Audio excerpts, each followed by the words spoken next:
So namhlanje sizobe sikhuluma ke about partnering with God. I'm sure we mostly hear that, partnering with God and collaborating with God. We mostly hear ministers of the word, especially the elder ministers of the word, talking about it, that you are partners with God or you are collaborators with God. Amen. And that's what we're going to be talking about. Am I audible, Bazalon? These are or Kalani sound. Am I still audible? Are we still audible? Hallelujah.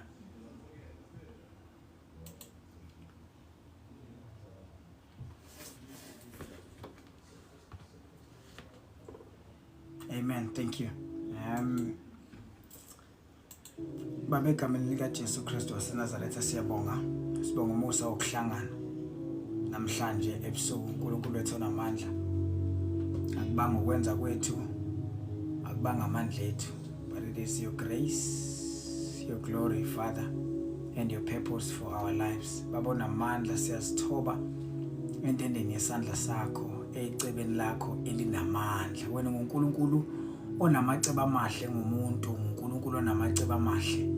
Ngakho namhlanje Nkosi yethu engcwele sizendlala, we are exposing ourselves to your word. We have come to expose who we are so that we can receive this light from you. uNkulunkulu wethu onamandla, we believe that your word is the truest light we can receive. Your word is the proper food that our spirits can ever receive.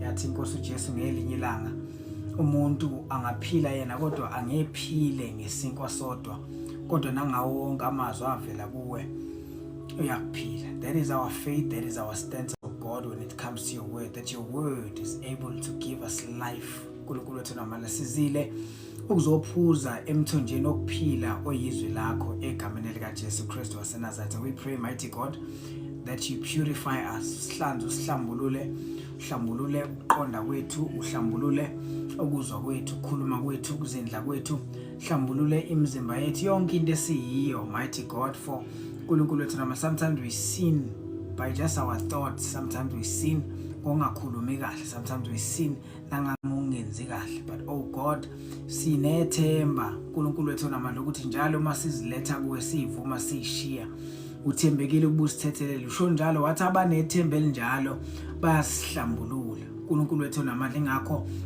Father namhlanje sisubmit kuwe that you purify us, oh God, purify our thoughts, purify our intentions.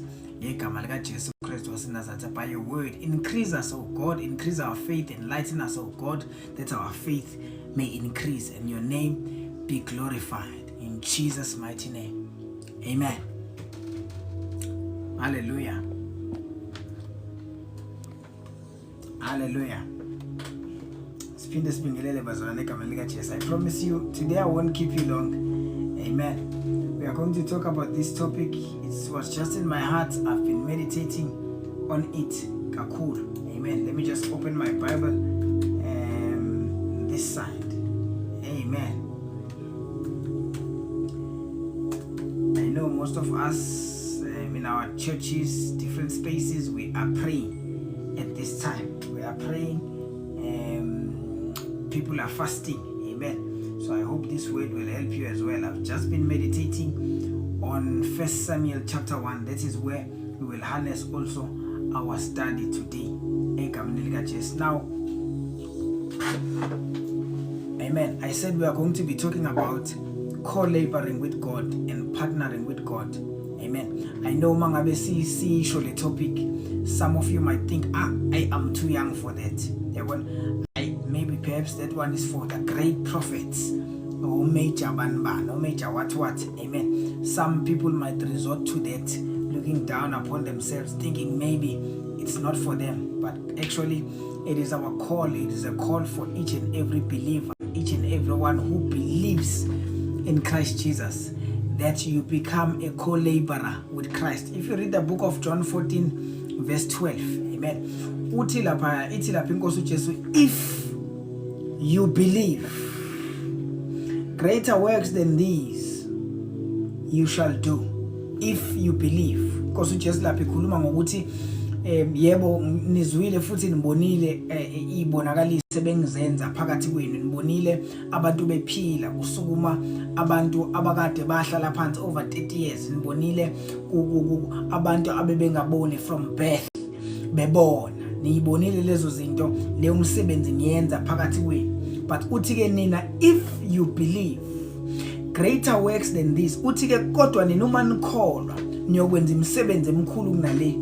Ngamanye amagama, i-qualification or the call to work together with God and do miracles, the work of the ministry, the work that God wants to do ebantwini bakhe. The qualification for that one is to just believe. Amen. So you don't need to be a major prophet to start collaborating together with God. You don't need to be a major bishop uqala usebenze kanye nenkosi, right? Ukubambisana noNkulunkulu. All you need to qualify is to believe. Amen. So that is why we're going to be talking about it namhlanje egameni lika Jesu, collaborating with God. Amen. Sizofunda ke bazalwane emabhayibhelini ethu. If you can just meet me on the book of Samuel, 1 Samuel chapter 1. Amen. 1 Samuel chapter 1. I think indaba le nokho esesijwayele ngokuzala kwaSamuel. So ifunda ke bazalwane sibone nje ukuthi sima kuphi. Amen. Hallelujah. Verse 1. The Bible says, there was a man from Ramathaim, a Zophite, from the hill country of Ephraim, whose name was Elkanah of Jeroham, the son of Elihu, the son of Tohu, the son of Zuph, a Ephraimite. And then the Bible says in verse number 2, he had 2 wives. One was called Anna, and the other Penina. Penina had children, but Anna had none. Right?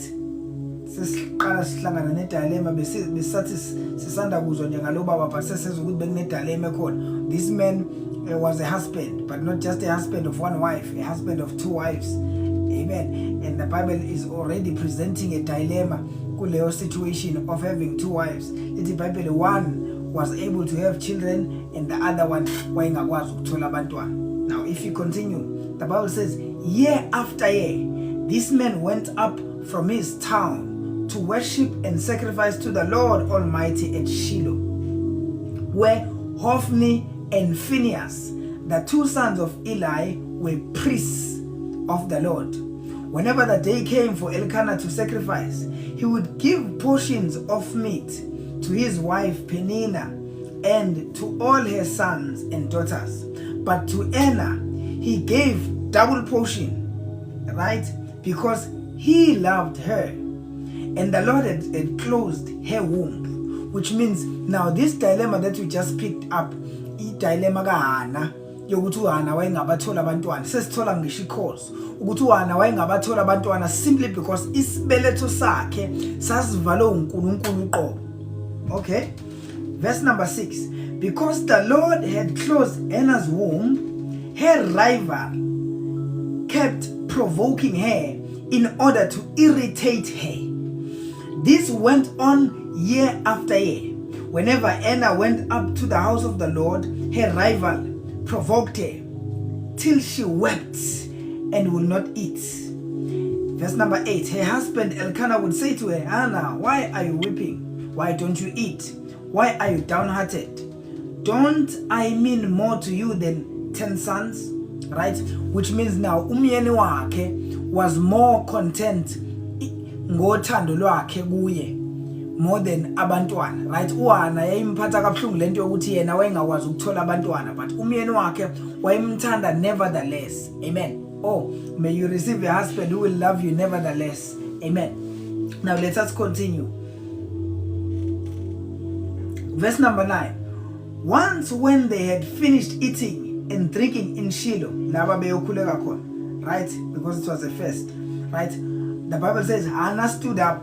Now Eli the priest was sitting on his chair by the doorsteps of the Lord's house. In her deep anguish, Hannah prayed to the Lord, weeping bitterly, and she made a vow saying, Lord Almighty, if you will only look on your servant's misery and remember me, and do not forget your servant, but give her a son, then I will give him to the Lord for all the days of his life, and no razor will ever be used on his head. Verse number 12. As she kept on praying to the Lord, Eli, who was sitting on the doorstep, remember, Eli observed her mouth. Hannah was praying in her heart, and her lips were moving, but her voice were not heard. Why bibitheka, right? Eli mangabe mbuka lo wesifazana ekhuleka lana phakathi ethempelini, lithi iBhayibheli wayithandaza impela, wayibonakala uyathandaza ngoba iBhayibheli liyasho wayikhuleka. Kodwa manje into yayiconfuse umfundisi noma into yayiconfuse inceke kaNkulunkulu ukuthi lo wesifazane wenza into engaqondakala. She's praying, she's talking, but we cannot hear anything. Ngathi uyabibitheka, yabona, she's acting abnormally, and as a result, yabona, the Bible says Hannah was praying in her heart and her lips were moving, but her voice was not heard. Then Eli, inceku, thought she was drunk and said to her, how long are you going to stay drunk? Put away your wine. Verse 15. Uanaphendula, not so, my Lord. I am who is deeply troubled. I have not been drinking wine nor beer. I was pouring out my soul to the Lord. Do not take your servant for a wicked woman. I've been praying here out of my heart and great anguish and grief. Verse number 17. Go in peace. May the Lord of Israel grant you what you have asked him. She said to him, may your servant find favor in your eyes. Then she went away and ate something, and her face was no longer downcast. Amen. Unfortunately, we do not have time to finish. But amen. Ikhuluma ngalomlisi igama lakhe lalingu-Elkanah. Elkanah had 2 wives, as we've said. Now, Elkanah had 2 wives, a husband of 2 wives. Amen. Because most people take advantage of this scripture. Because iBhayibheli libhalile ukuthi Elkanah wayinamakhosikazi amabili, kushuthi ivumelekile lento.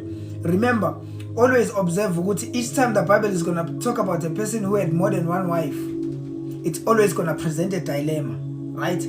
That should make you think about what the message is behind the concept of having more than 1 wife. I mean, each time the Bible is going to talk about a man who had 2 spouses or more, there's always going to be a dilemma. And here we find ukuthi Hannah dilemma yakhe ukuthi lo munye unkosikazi kaElkanah noma umnakwabo wayenomkhuba wokumchukuluza. Lithi iBhayibheli wayemchukuluza kakhulu mangabe sebezokhuphuka bakhuphukele eShilo, right, bayokhuleka, right. Lithi iBhayibheli wayemchukuluza athi buka mina ngikhuphuka nomndeni wami, buka mina ngikhuphuka nabantwana bami, wena uhamba nobani, yabona. So lokho kwakwenza ukuthi uHannah abe nenhlungu enkulu kuye. Amen. Now, uHannah mayeba nalenhlungu le, one, we must observe that the Bible says njalo ngonyaka, year after year, babe nawo still lo mkhuba wokukhuphuka. Sho ukuthi uHannah noma wayesenhlungwini noma uHannah wayehlale elimala, uHannah wayehlale ehlukumezeka, kodwa akakiyekanga ukumkhonza uNkulunkulu. Amen. Asikiyeke ukumkhonza ngenxa yezimo, asikiyeke ukumkhonza ngenxa ukuthi kunezinto esingakazamukeli, kodwa into efanele isenze sikhuphuke njalo kuye ilento yokuthi asikakamukeli. And lithi iBhayibheli ngenxa yokuthi uHannah wayengakamukeli impela, lithi iBhayibheli bathi nje mabeqeda ukudla, beqeda ukuhlala lapha, lithi iBhayibheli waphuma wabonakala eyongena ethempelini, meyongena ethempelini ufika lapho uyakhuleka, okusho ukuthi what she was looking forward to indeed was not just the first. Amen. Yena into ayegabe ngayo ukuthi ngizothi mase ngiqeda ukudla bese ngiyakhuleka kuye. Amen. Hallelujah. Nangempela amen. This is the word of the season. Zamafuze indeed. Amen. We give glory to the Lord our Father. Now lithi iBhayibheli uma ngabe engene ethempelini uyawuthulula umoya wakhe, as we read, right?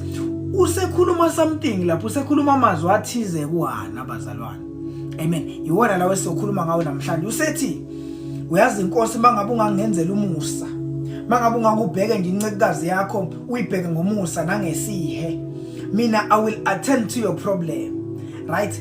Lo mntwana lona ozongipha yena ngizombuyisa azohlala kuwe tempelini, ngizombuyisa lo mntwana azoseve tempelini. Uthi ngisho irazor izokulithinta ikhanda lakhe akazophucwa ngisho inwele, uyothi engakagundi ngisho ukugundwa ngiyobe sengimlethile sengowakhe sezokuseva forever.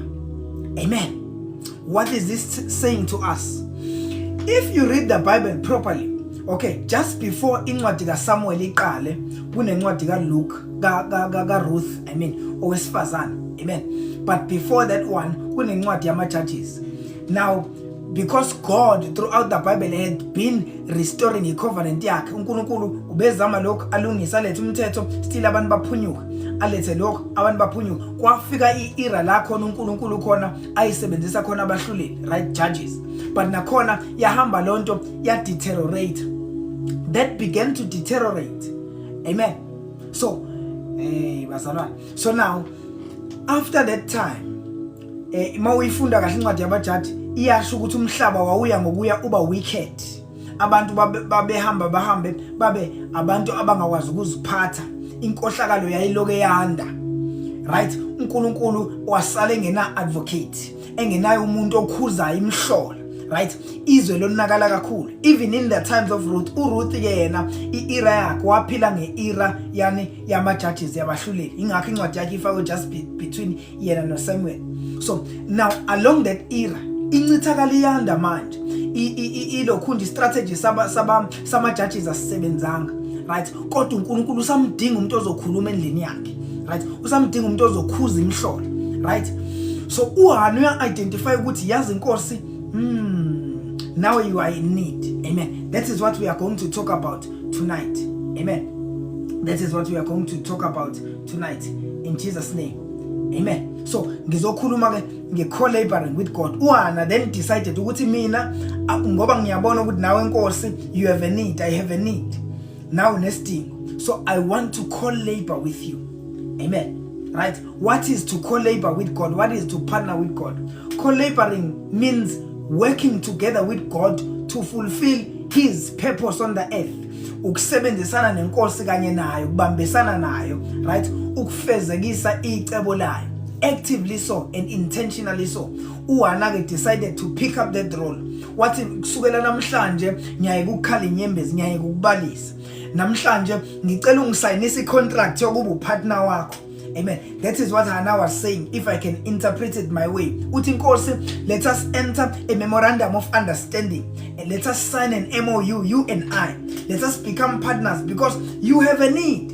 Amen. Right? So, although God is all powerful, right? He chooses to partner with people, right? So that he can advance his kingdom, right?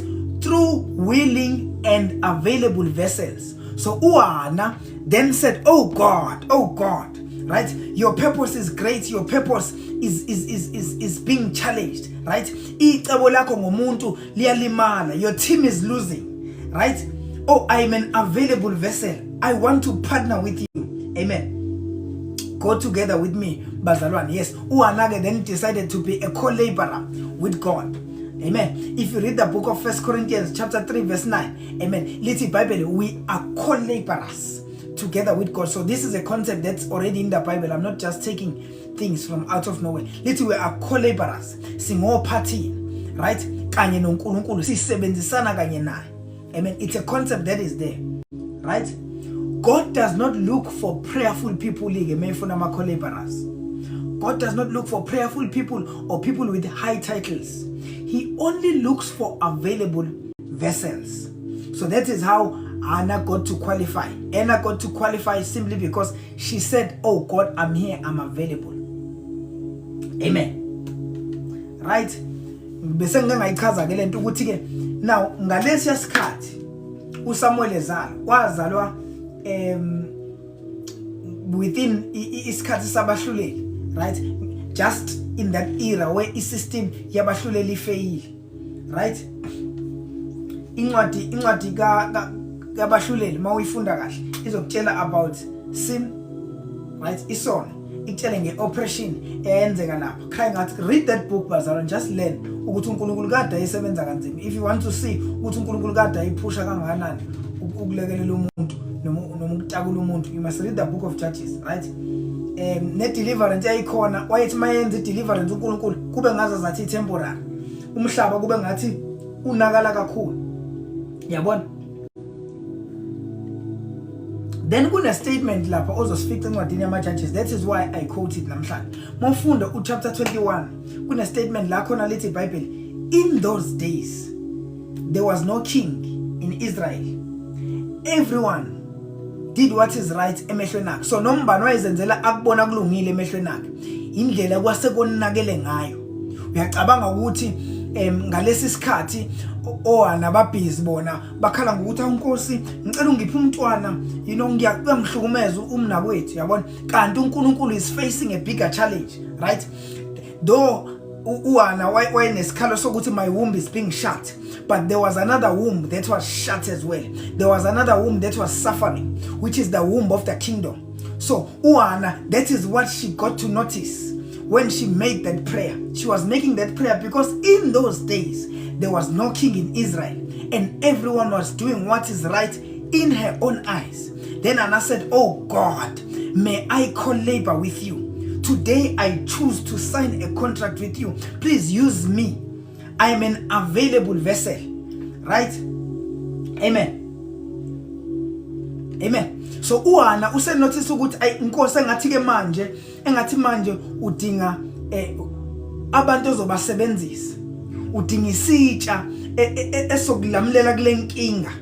Amen. Angithi nombani wenza umathanda, baphila njengomathanda. And mangabe ufunda kahle iBhayibheli izokutshela ngokuthi ngisho khona eThempelini laba bekhuleka khona uHana nomyeni wakhe nomndeni wakhe. Lithi iBhayibheli lapha kwakukhona uEli wayengumpriest, bese lithi ngokukhona namadodana akhe uEli ayingabapriest nawo, right? Mhlawumbe masingayibeka kwisetting yamanje singathi uEli wayengumfundisi, right? Now uEli njengoba engumfundisi wayeseva kanye nomndeni wakhe wawunabefundisi wezela abefundisi. But laba bafundisi abazele uEli right yena, but laba bafundisi abazele uHofni noPhinehas, lithi iBhayibheli babekhohlakele, babelala namantombazane eThempelini, babekhonzisa on a Sunday during the week. Imkhuba yodwa, right? During the week bangenisa abantombazane baba ngamabhesh khona la eThempelini. And the problem with that is that uEli wayehluleka ukubakhuza, wayengabakhuzi, right? So nombani wayenza okuhle emehlweni akhe, mayebona ukuthi hayi kulungile uNkulunkulu asimkhonze kahle in one day, then the rest of the week senze umathanda babezenzela kanjalo. So uHana then notice, God, right now you need a prophet, you need someone who comes from you, you need someone you can use. Amen. Hallelujah. So then uHana uthi ke mina mawungipha umntwana, if you give me a son, ngizombuyisa abe ngowakho, ngizombuyisela uzobuya zokhulela eThempelini, uzobusa umsebenzisa manje as the solution ukuzosolva yonke lencithakalo eyenzekayo esizweni sakho nasendlini yakho. Amen. That is how Hannah chose to become a co-laborer with Christ. She identified that, okay, sometimes we have to forget about our needs and look at what God's kingdom is in need of. Amen. Esikhathini samanje siyabadinga futhi abantu abanjalo. Angisho ukuthi izidingo zethu ayibalekanga, kodwa hleze lesi sidingo sakho, there is a greater purpose behind it. Sizovula wena amehlo ukuthi ubone ukuthi embusweni kaNkulunkulu kudingakalani. Hayi ngoba uNkulunkulu ekuzibile, kodwa lemeko yakho uNkulunkulu ufuna ukuyisebenzisa ukusolva na inkinga ekhona embusweni wakhe. So that is what Hannah identified. Amen. So uHana, she identifies ukuthi, oh, I can be a solution. The nation of God, the people of God, they need a prophet. They need a mouthpiece of God. Amen. That is why inkosi iBhayibheli isivezela ukuthi ke hayi wabe sethembisa ukuletha umntwana. Mayimletha lo mntwana inkosi yamsebenzisa ke as umprofeti, right?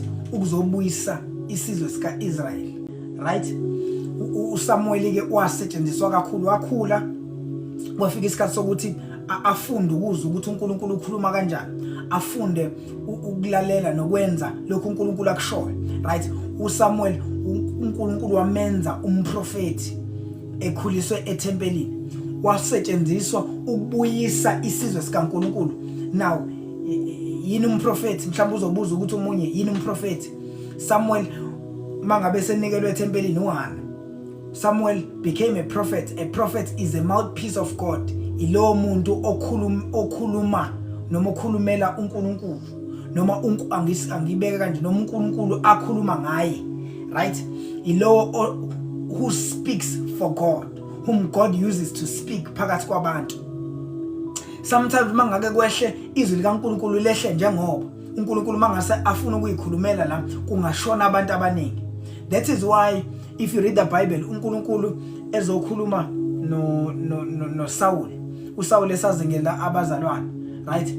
Lithi iBhayibheli laba ababehamba naye bazibonela umbani bezwe ngathi kuduma izulu, right? Kodwa uSaul uNkulunkulu wamenzela umusa ukuthi yena akwazi ukuzwa ukuthi no iphimbo likaJehova leli, yabona. So that is why God will use our prophetic bakhe, yabona, to speak to us, because those are the voices that are able, right, to speak to us umuntu engalemalanga. So Samuel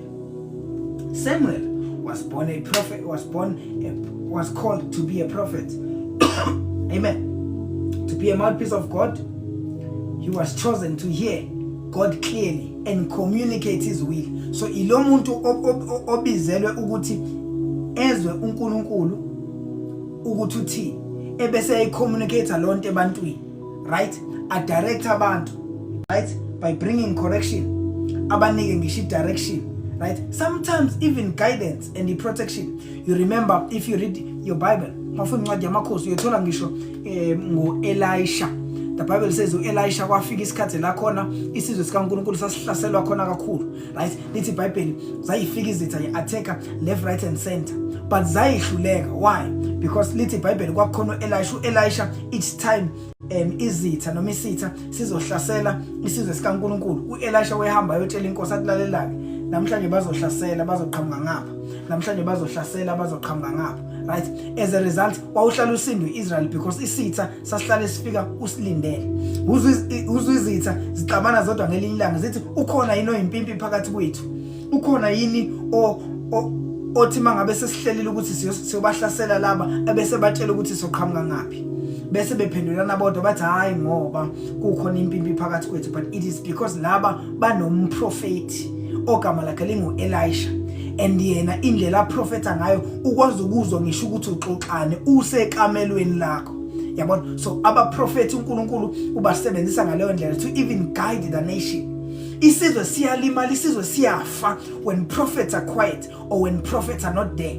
Kuyonakala kuze kunakale phakathi endlini kaNkulunkulu uma abaprofeti bengekho. That is why uHofni noPhinehas baze babona ukuthi kuhle ukuthi balale namantombazane phakathi eThempelini, because God wayeswele imouthpiece.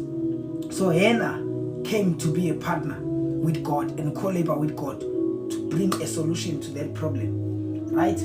So abaprofeti ke basuke bezele lonto ukuzoletha isolution, right? Uzwa mangabe ufunda incwadi kaAmos chapter 3 verse 7 ukuthi uNkulunkulu akenze lutho ngaphandle kokumbulela abaprofeti, yabona. Ilabantu abadinga kakhulu enhlizweni yakhe to bring solutions on the earth. So abaprofeti, they restore his voice, they confront spiritual decay, bas confronta ngqo. Amen. Ingakho uma uqhubeka uyifunda incwadi kaSamuel uzothola ukuthi uSamuel inkosi yayimsebenzisa ukuconfronta izinto. Ngelilanga waconfront uSaul, yabona. Any form of decay, especially spiritual decay, they confront it. uNkulunkulu usebenzisa bona, right? Baze ba-align ngisho abantu benkosi, right? So why did uNkulunkulu need a prophet at that time, right? It was to restore now his voice in the land, because his voice was now dormant. It was quiet. Mawufunda kahle incwadi kaSamuel lapha lize lithi iBhayibheli ngenxa ukuthi ngisho izwi likaNkulunkulu laselisikasi babekade bagcina ukuzwa uNkulunkulu ekhuluma, yabona, abantu nesizwe. So uNkulunkulu uyabavusa abaprofeti to restore his voice in the land, right? To correct a corrupt leadership. When a leadership is corrupt, sometimes kubiza ukuthi uNkulunkulu asusa umprofeti indawana thizeni ukuzo correct. That is why the first thing inkosi eyayenza uma ngabe simsebenzisa uSamuel ya correct indaba ya lento eyenzeke eThempelini ukuthi uEli uthulu uyabavuna abantwana bakhe bebhizi benza amanyala phakathi endlini yakhe, right? Yamrebuke inkosi yazi yathi ngisho upriest lobu siyabususa kuwe. Amen. But inkosi ayibususanga ku upriest, ayimuvanga ipriesthood, ayitransferanga ipriesthood completely, because ma wenza background check nalamaqala incwadi kaSamuel, ma wenza background ngaye uyathola ukuthi naye wayephuma esizweni sakaLevi. Isizwe sakaLevi ke isona sasibizwele upriest. So God was strategic, wasivala ngamabomu isibeletho sikaHana, umuntu onegazi labaLevi kuye, right?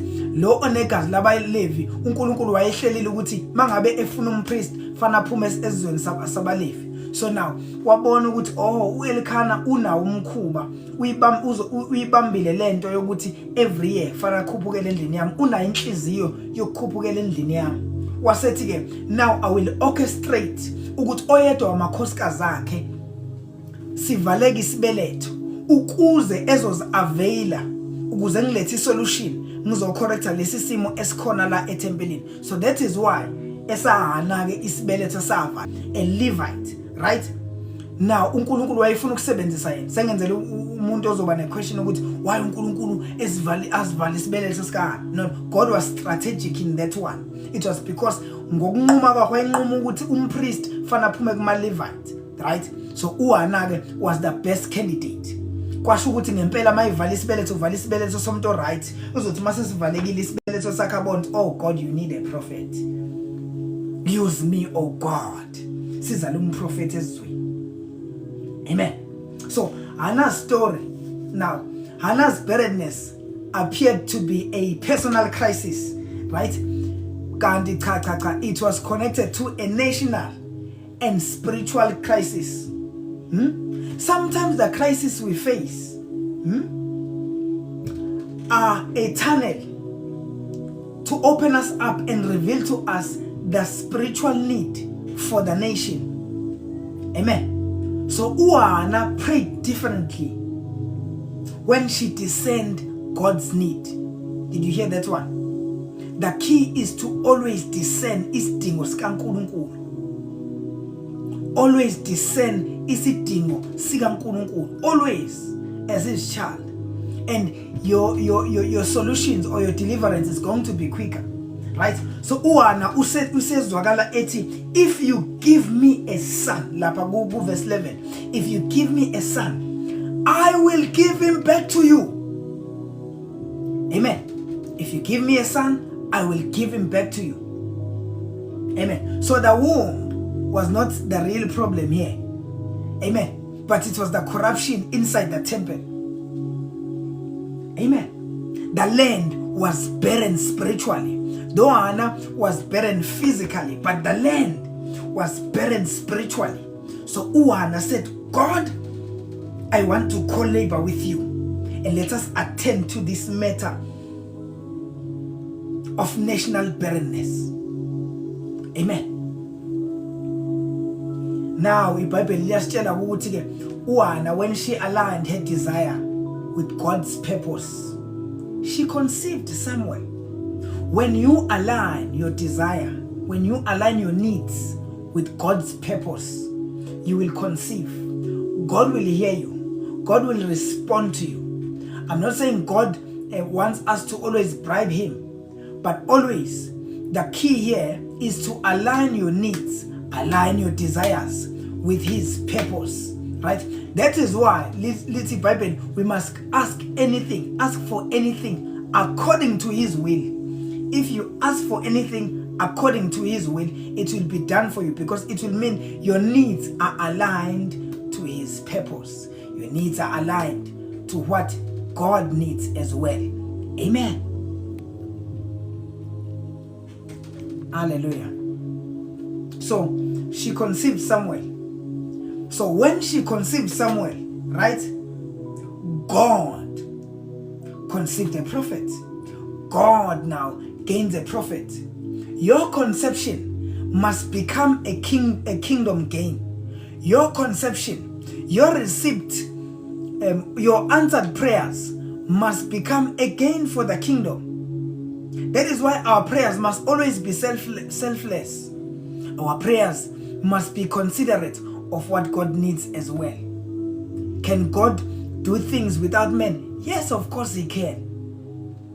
But uNkulunkulu sometimes usebenzisa abantu ukusiza abantu. Amen. Now, when Hannah conceived Samuel, God gained a prophet, and the nation received spiritual restoration. Yabuya order. Mayikhulu umntwana lona amnikele tempelini. He became a prophet. He became also a judge. He became a priest. Waba yilezi izinto. He became a kingmaker. Uyakhumbula ngelinye ilanga inkosi idinga umuntu idinga ukugcoba inkosi. uSaul uyadisobey. So phoqa ukuthi uNkulunkulu amreplace. Usethuma uSamuel uthi hey uyolila kuze kube nini? Mina sengiyitholele enhliziyo yami. Uthi hamba uye endlini kaJese uyongigcobela inkosi. Uyabona? So now he not only became a prophet, a judge, but he also became a kingmaker. He made kings. But it all came through isenzo sika nabazalwane. Amen. Mawufunda incwadi yakho Samuel, 1 Samuel chapter 3, lapha chapter 3, uthola ukuthi the Lord was with him, and let none of his word fall to the ground. uNkulunkulu wayesemhlonipha ngalendlela yokuthi uSamuel yena uqobo nawo wengasakhulumi kuphela okuvela enkosini, kodwa yonke into uSamuel ayiseyikhuluma uNkulunkulu wayengavuma ukuthi nayo ihlekwe nayo iwele phansi. Lithi iBhayibheli uNkulunkulu wayenza sure ukuthi nalawo mazwi akhulunywe nguye ngisho ama desires akhe they don't fall to the ground. You find this in the book of 1 Samuel chapter number 3 verse number 19. Amen. When your prayer becomes about God's agenda, heavens respond. When your prayer becomes about God's agenda, amazulu ayophendula. Amen. Ayophendula fast. Ngoba lithi iBhayibheli ngonyaka olandelayo wakhuphuka esekhuphuka nomntwana. Uwana. Amen. Wakhuphuka esenomntwana, right, esezele.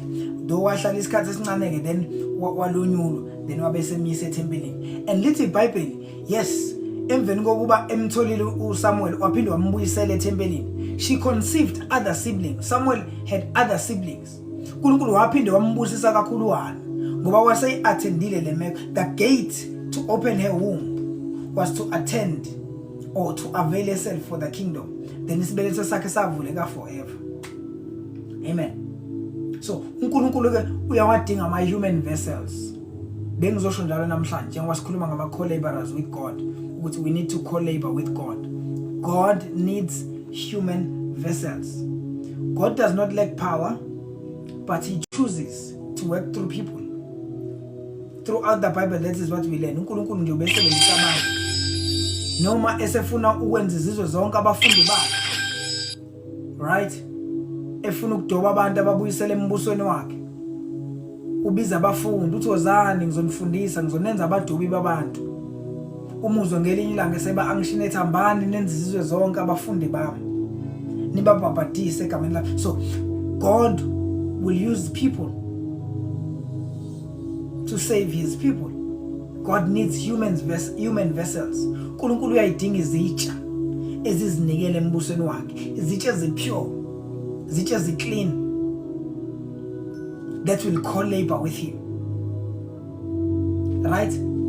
Omunye uzobuza ukuthi isiphi isidingo manje ke uNkulunkulu anganaso. Ayibazalwane, right now the nations, even our nation, is full of people who are hungry, people who are lacking.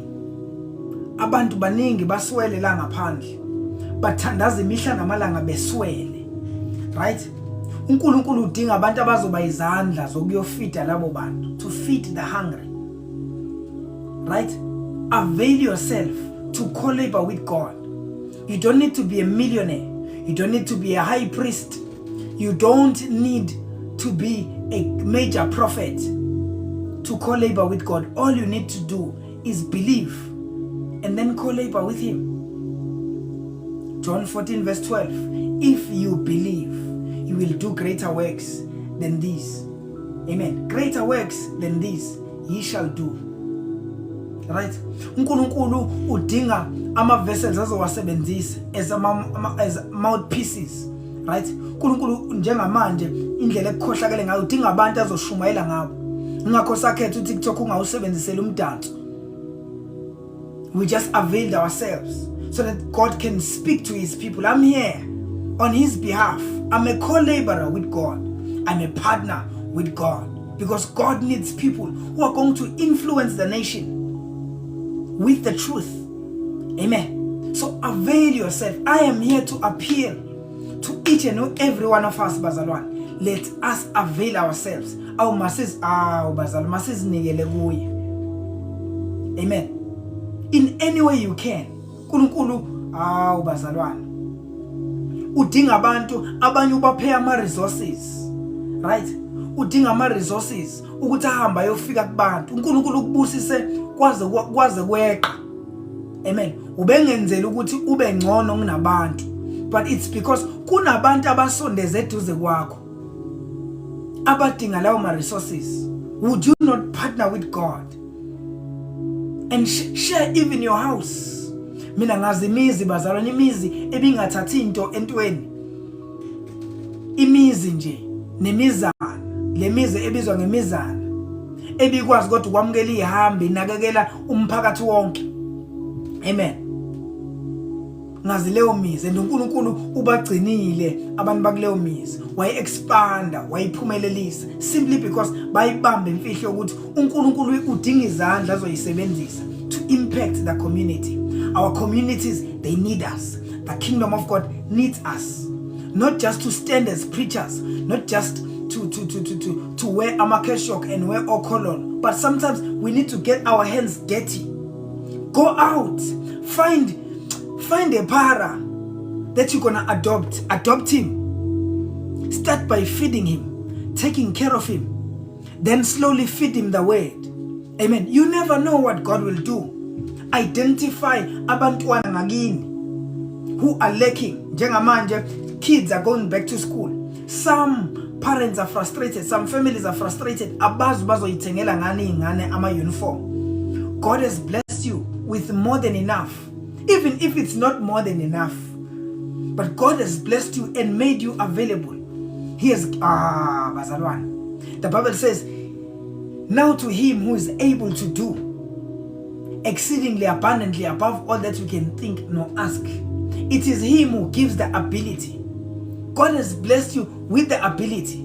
Ngiyayibona imali, but God has blessed you with the ability. Can you not avail that ability? God will give the provision. Find umntwana that you just gonna adopt. Angisho ukuthi uzoyosana amaphepha umenze wakho. No, identify them. Bese uyazinikela ekutheni uzomlekelela.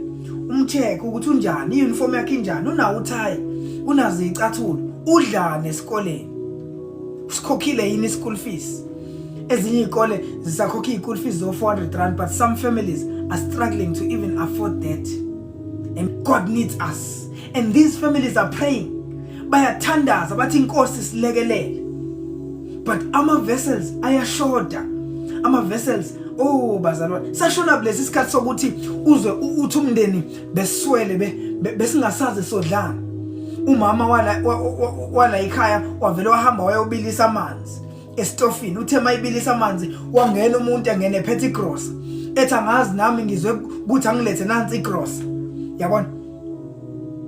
Abantu baba ma-answered prayers. Sashona leso sikhathi sokuthi siba ma-answered prayers. God needs us. Abantu baNkulunkulu balambile bazalwane. People are hungry. Abantu baNkulunkulu baswele. Abantu baNkulunkulu badinga usizo. Some are in need of jobs. God has blessed you with the blessing of influence. Wakuconnecta nabantu abakhulu. You can make one phone call abantu bathola imisebenzi. Shall you not co-labor with God? Amen. I'm just here to challenge you. Ngoba abantu baNkulunkulu bayakhala kuyena day in and day out. God help me. God, I need a job. Baba ngazi ngizobakhokhela ngani abantwana esikoleni. Baba umntwana wami akana uniform anginamali. Baba silambile. Baba sithemba wena. Amen. uNkulunkulu from time to time uyasondeza kubantu abanjalo, kubantu abanezidingo ezinjalo. Amen. But lento ibiza abantu abanenhliziyo yokuba ama-collaborers. So uHana wathi mangabe nesidingo sakhe esinganakiwe ngisho kuna bazalwane. Remember, you don't need to be perfect. Nawe just be available. Ngisho ngathiwa nawe unezinto osayilindile enkosini osowayilinda iminyaka. iBhayibheli lizivezela ukuthi uHana walinda iminyaka. Yayisimningi iminyaka ngoba uzwe iBhayibheli lithi year after year uPenina wayemchukuluza. Year after year. Kusho ukuthi sasesiside isikhathi uHana eyinhlekisa phambi kwabantu. Sasesiside isikhathi uHana ethandaza enkosini kodwa umthandazo wakhe ungazazathi awuphenduki. Kodwa lokho akumvimbanga ukuthi abe yi-collaborator with God.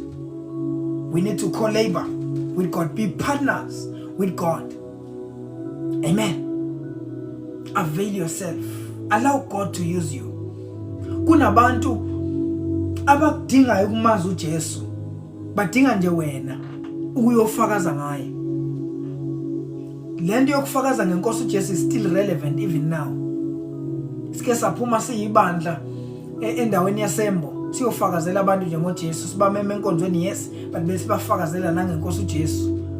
And some of them were amazed. I remember ngafika umfanyana ngimfice emgaqweni.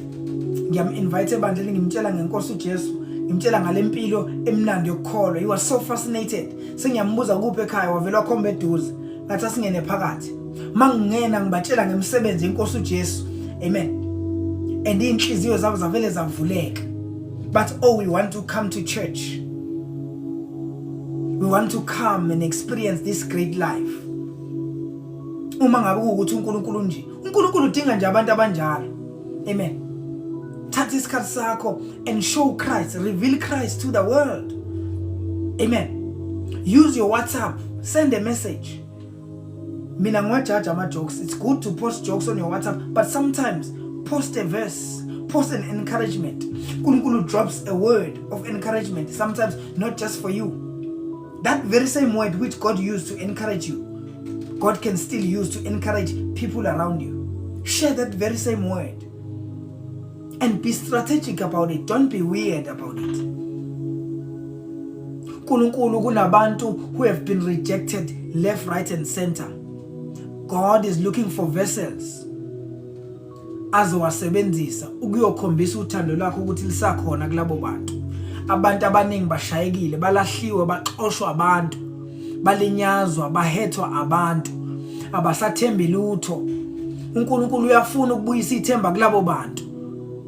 Yafuna ukubuyisa ithemba lokuthi ukhona yena othanda bonke. Amen. God wants to reveal himself to the people. Nango uthando lwakhe. Shall you not avail yourself? Uthande nje abantu benkosi. God, noma ngingenanto ethina, anginamoto, I don't have anything much, but with what I have, I want to collaborate with you. Use me, oh God, to love your people. Amen. Preaching is not always done on the pulpit, but also with the lives we live. Amen.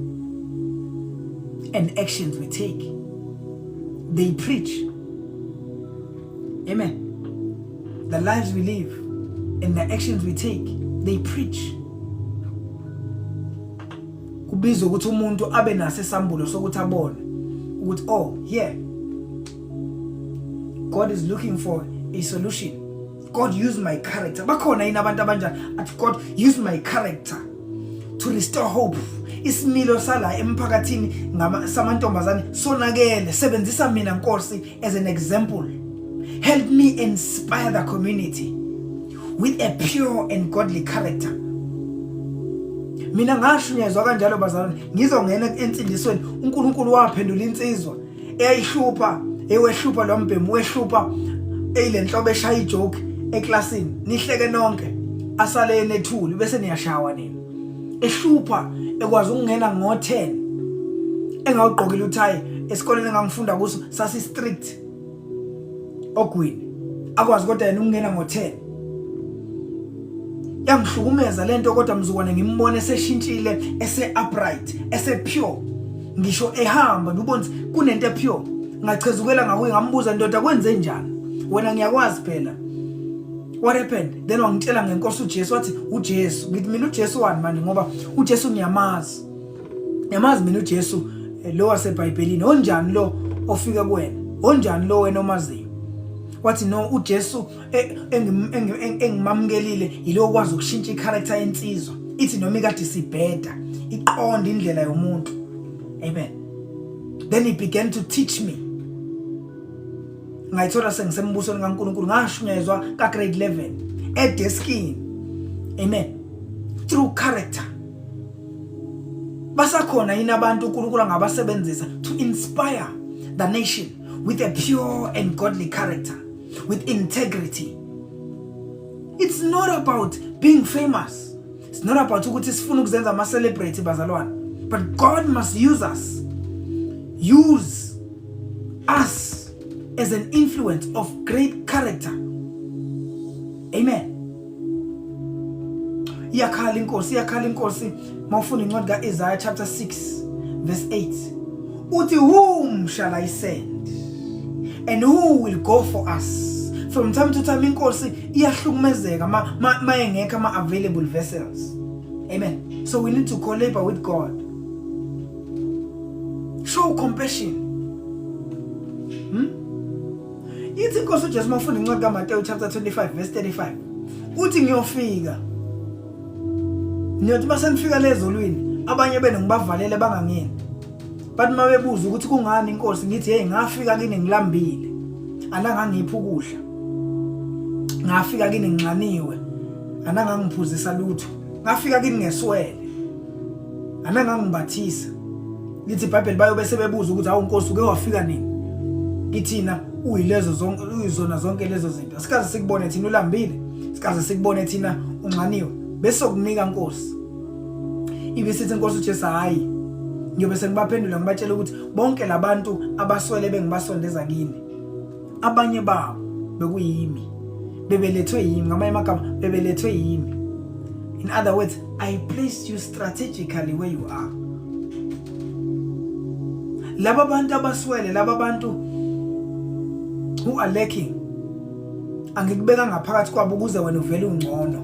Kodwa ngikubeke phakathi kwabo ukuze ngikwazi ukusebenza ngawe kubo.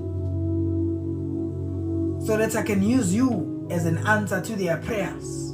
Because noma beswele, they still pray to me. Amen. So, collaborate with God and show his compassion. Because inkosi iyafuna ukukhombisa compassion yakhe kubantu, iyafuna ukukhombisa uthando lakhe kubantu. Yalikhumbula leli verse lithi opha abampofu ufana nobole kuJehova. Ithola encwadini yama Proverbs 19. He who lends or he who gives to the poor lends the Lord. Opha ompofu ubole kuJehova. Ngamanye amagama so each time upha umuntu oswele into inkosi is tolling esikweletu sokuthi kufanele ibuyisele kuwe, and mayibuyisa inkosi kuwe ayibuyiseli nje kunje ngoba, but ithi mangabe izopha kuwe ibuyise in greater quantity, quality and kind. Amen. uNkulunkulu akawadla amandla omuntu, ungasabi ukuthi uyosiza umuntu angakubongi. Asenzeli bona abantu kodwa senzela yona. Ingakhithi mayisibusisa isibuyisa futhi lokho ebesikupha ikubuyisa sekuphindiwe. Collaborate with God. I'm here to appeal to you, children of God, ukuthi as uqala unyaka, my brothers and sisters in the Lord, let us collaborate with God, collaborate with Christ. Allow God to use you. Ngisho nangezinto ezincane. Even with the small things, you don't need to be rich. With small things. There's a colleague emsebenzini ohlala eswele, ohlala ecela ukudla, mhlawumbe ngoba uswele. Ingoba they are fighting greater battles of poverty. Start sharing food with them. Sharing all the good that God has given you. You have a schoolmate oswele esikoleni. Inkosi ayikuvezelanga ukuthi uswele simply because ibifuna ukuthi umhleke. Start sharing. Share all good things with his people. Allow God to use you. Athole ithemba ukuthi nje akasobuya phinda lambe ngoba useseduze kwakho. And ungabi nanto yokuzibonga ngalokho. Just give the glory to God. I know a pastor once testified ukuthi yena wayefika esikoleni elambile kodwa wayenethemba ngoba umngane wakhe wayehlala eshare naye all good things. Uthi babe sharisha abazi basharishe ngisho under sometimes underwear. God used that pastor, and now even that friend is so much blessed. Amen. Because he allowed God to use him to share all good things. Amen. So serve the people of God. Serving people is partnering with God, is collaborating with God. And uNkulunkulu akawadla amandla omuntu. So how do we collabor? You ask yourself now. Uzobuza umunye ukuthi ngizoqala kanjani. Start by asking yourself these few questions. One, ask yourself, where is God's burden around me? Sike isidingo sikaNkulunkulu la. Look around, check. uNkulunkulu akanabona abantu abaswele ababekile eduze kwakho. And then ask yourself ukuthi uNkulunkulu uzobasiza kanjani labantu abaseduze kwakho abaswele. You will find the answer there. Ask yourself, who has God entrusted to my care? Bakhona yini abantu uNkulunkulu abalethile kumina? Wangithemba ngabo kodwa angiboni. Ask yourself that question. And ask yourself the question yokuthi, what do I have that God can use? Yini enginayo mina uNkulunkulu angakwazi ukuyisebenzisa ukusiza abantu bakhe? Ask yourself that question. Amen. And start small. Just start small. One assignment at a time. One assignment at a time. Ngengabuka imovie ebizwa nge-War Room. Lwakhokho loya inkosi yamsebenzisa kakhulu lwamama. Right? Uthi mayiseqedile ngalo bese ethi, Lord, do it again. Give me another one. Do it again, Lord. Awuphinde wenze futhi. Awuphinde ungiphe omunye. One person at a time. One project at a time. Right? Ungaze uyistrain, uyistress ngoba uzoba overloaded ngomsebenzi wenkosi, ugcina uyiduba lento, ugcina ushiya ukholo. Just start small. One project at a time. Amen. Because there is power in partnering with God. Anna gave God what he needed, and God gave her what she needed. Amen. And the Bible says, Matthew chapter 6 verse 33. It's a very famous scripture. The Bible says, seek ye first the kingdom of God. Seek ye first his purpose. Seek ye first his need. Seek ye first his passion. And all these things will be added to you. Seek ye first the kingdom of God and his righteousness. Ukulunga kwakhe. Ukulunga kaNkulunkulu. Mayikhuluma ngokulunga kwakhe ayikhulumi ngobungcwele noma ayikhulumi ngeconduct. Mayikhuluma ngerighteousness. Right? His righteousness. Ukulunga kwakhe iloko ukuthi uyabanakekela abaswele. So how do you seek ukunakekela kwakhe abaswele? You seek it by collaborating with him. Amen. Is this making sense, bazalwane? Seek ye first his kingdom. How do you seek his kingdom? By availing yourself to umsebenzi wombuso wakhe. Availing yourself. Make yourself an available vessel. And all these things will be added to you. Amen. When you take care of God's interest, God takes care of your needs. In Jesus' name. Ilokho nje bazalwane bengikulethile namhlanje ukuthi this new year going forward, let us allow God to use us. Let us start partnering with God. Let us collaborate with the Lord. Allow God to use you. Egameni likaJesu Kristu waseNazaretha. Not come with words to entice you, That's just an appeal that I have. It's a heavy burden in my heart. With God at this time, God needs vessels that He can use. Baba siyabonga egameni lika Jesu Kristu waseNazaretha. Ungcwele uyababazeka. Sibonga izwi lakho phakathi kwethu. uNkulunkulu wethu onamandla onke. Oh God, if you need people that you're going to use, you need vessels, oh God. Namhlanje ebusuku sithi, here we are, oh God.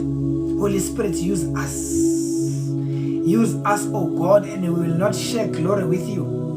Sebenzisa thina uNkulunkulu wethu onamandla ukuthinta abantu bakho. Oh, we refuse that your nation becomes barren. Sikhona. We refuse that your people be stuck in poverty. Sikhona. We refuse that your people perish due to the lack of knowledge. Sikhona. Use us, oh God, as a point of influence. Use us. Egameni lika Jesu Kristu waseNazaretha. Father, I pray for power and grace to be your representatives.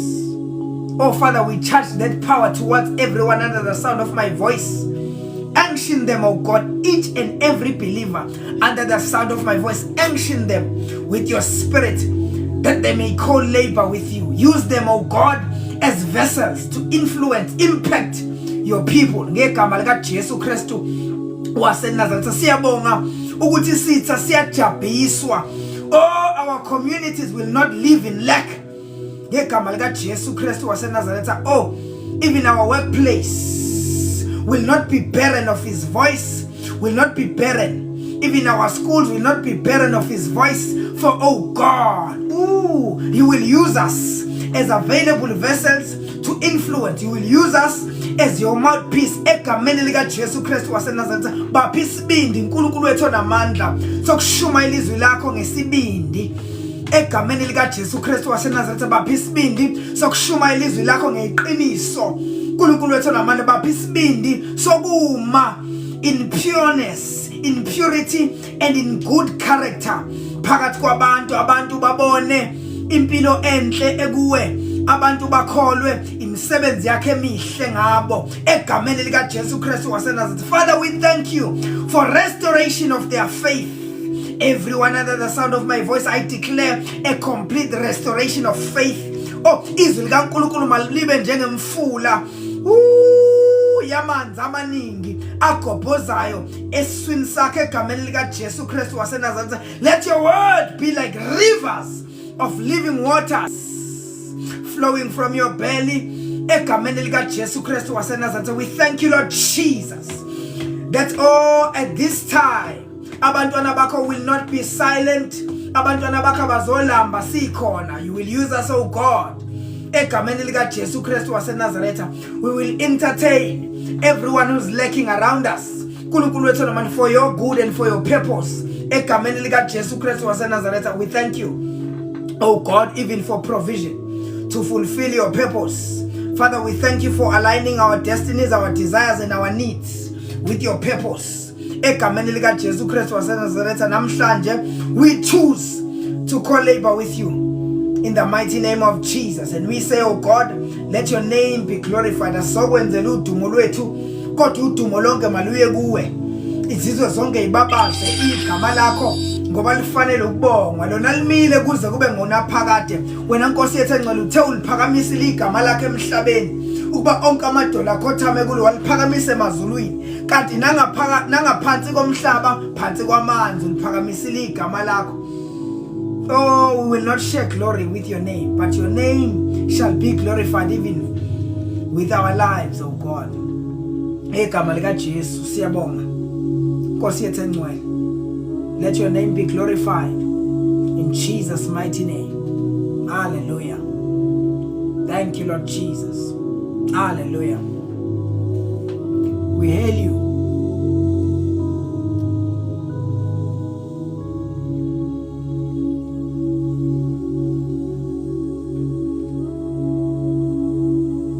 Hallelujah. Be charged, Bazalwan. Be charged. Be charged.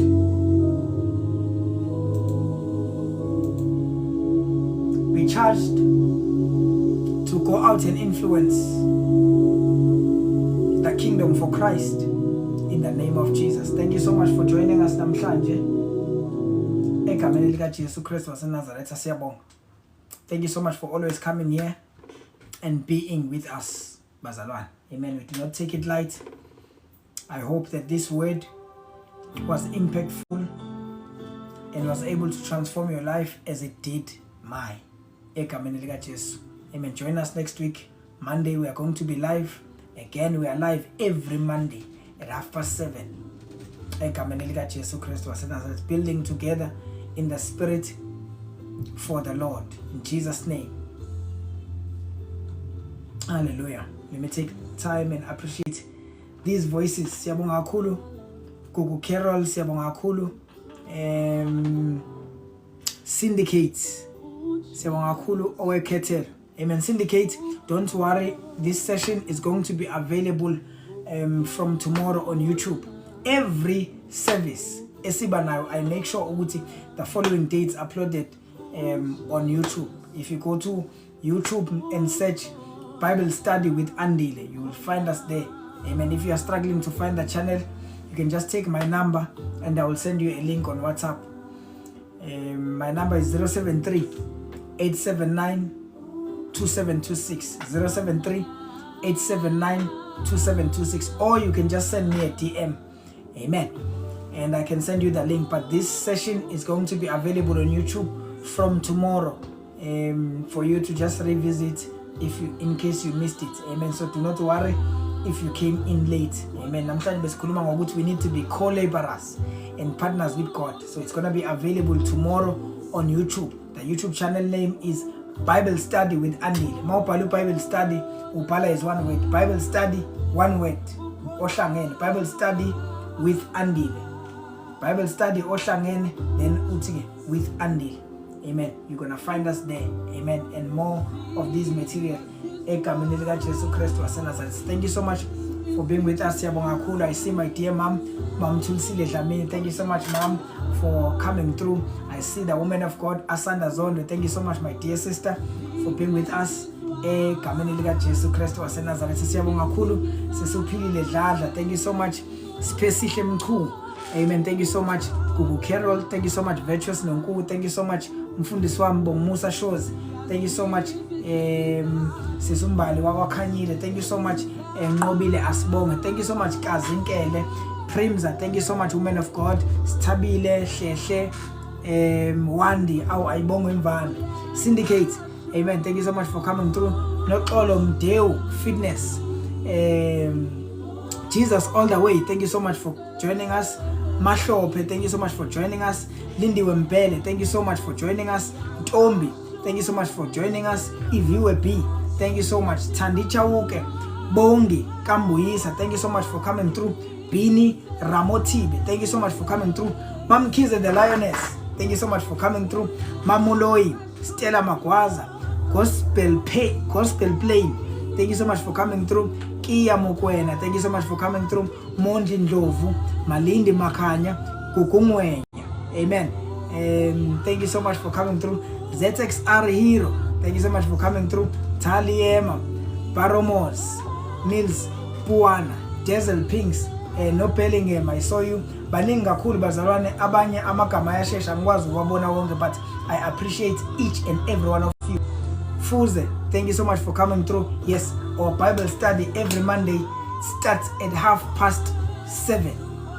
Bible studies. Amen. These are actually what we call teachings, but sesakhetha ukuthi kube Bible study. These are actually teachings. Amen. So, amen, we always try and tackle topics that we need as believers. Amen. That we will be able to apply quickly. We won't come here and tell you about Greek and Hebrew, though there is nothing wrong with Greek and Hebrew. Thank God for Greek and Hebrew, but we try as much as we can to give you nuggets that you can apply daily. And we are grateful for you, Bazalwan, that you are able to come through. I also learn a lot because before we come here and share. That is why you never find me here. Stay away from Prophet Banban. Stay away from Banban because there is no time for that. Amen. We are here to serve God's purpose and be the mouthpiece of God when God needs us. I appreciate each and every one of you. Thank you so much for your prayers. Thank you so much for those who sent gifts and e-wallets. Thank you so much. Amen.